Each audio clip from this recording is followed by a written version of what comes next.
Chapter 9, The Fifth Quest for Hearts. Going by the rules on this page, this is the last of the Hearts missions, so let's go ahead and sit Link there if he can. There he is there. Put a little light. There he is there. And then this is the Jack of Hearts. And we have here the Clumsy Knight. This is the Clumsy Knight. And Link will run into him. Now his story is that the King of Hyrule has instructed him to use the catapult to launch projectiles at enemies.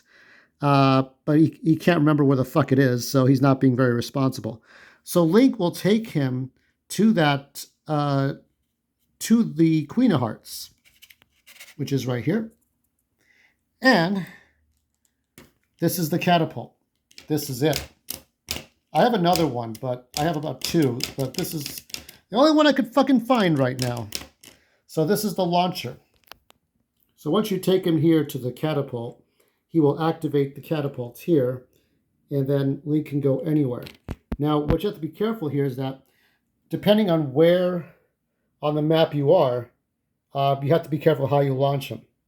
So it's optional. You don't have to use the launcher, but it basically will take Link to another point on the map. It could be, you could actually go in any direction you want to, but it has to be somewhere on the map that if he lands on it, then he lands on it, right? So let's go ahead and just launch him for fun. See if I can get him right there on that card.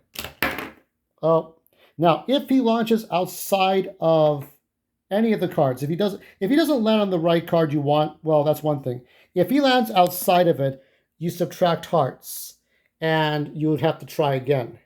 You go down. If you go down to 0, Link is dead. So you'd say you subtract a heart. So we go down to 2. Okay, but that's what happens. Minus a heart every time Link lands outside of the map. So there's 2 right there. There's 3, 3, and 3, and 2, and that's what happens. So that's how these two missions work. And of course, you get D12 hearts. You get the hearts right away. So let's say we'll roll the 12 die. Now, you do this before you launch Link up into the air.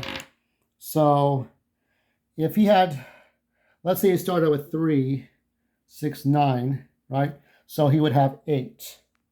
So that's after rescuing, because if you just find this and you got to find the knight so he can unlock the catapult. Otherwise, the catapult will not work unless the knight is here. And then you get your hearts, right? And then you put this back. More information about the King of Hearts later.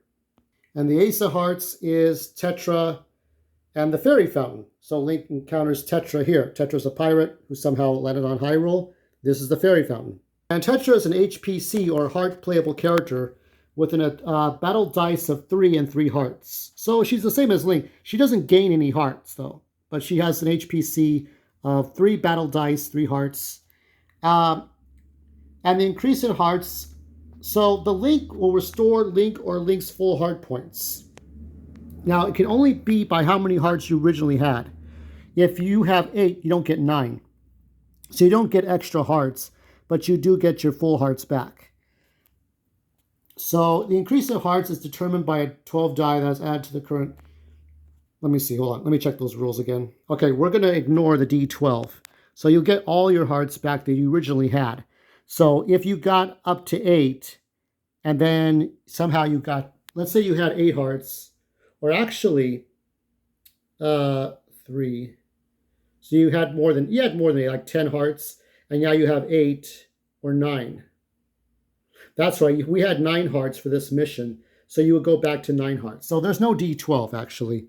So you go to the fairy at the Ace of Hearts, and she'll restore those hearts for you, the full hearts. All the HPCs except for Tetra, so they have 1 defense, 1 attack, and 1 blank according to the battle die. So they use 1 battle die.